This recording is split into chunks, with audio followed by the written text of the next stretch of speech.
High, good evening. আমি রুক্মিণী। নমস্কার, আশা করি ভালো আছেন।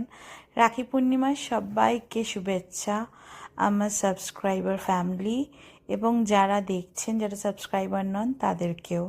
আশা করি আজকে আপনাদের দিনটা ভালোই কাটলো।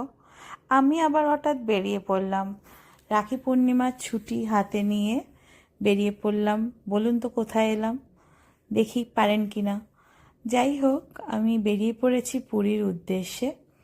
তো দিনটা বৃহস্পতিবার ছিল, তো আমরা বৃহস্পতিবার সকাল সকাল বেরিয়ে পড়ি পুরীর জন্যে। অ্যান্ড পুরীতে পৌঁছে আমরা শুক্রবারটা থাকি, প্রভুর কাছে দর্শন করি এবং রাখি পূর্ণিমার দিন সকাল সকাল প্রভুর দর্শন করে আবার বেরিয়ে যাই নেক্সট ডেস্টিনেশনের জন্যে। এবং পুরীতে আমরা একদিন থাকার দরুন আমরা সেদিন ঠাকুরের ভোগ খেয়েছিলাম লাঞ্চে, যেটা আমরা করেই থাকি, খুবই ভাল লাগে। এবং পতাকা চেঞ্জও দেখেছি, মনটার একটা আলাদাই শান্তি লাগে। তো আশা করি আপনাদের ভাল লাগে, আপনাদেরও পুরী আসা। কার কেমন লাগে অবশ্যই লিখে জানাবেন। আমার ছোট্ট একটা শেয়ার করলাম মিনি ব্লগ। ভাল লাগলে প্লিজ লাইক অ্যান্ড সাবস্ক্রাইব করবেন আমার চ্যানেলটাকে। Thank you.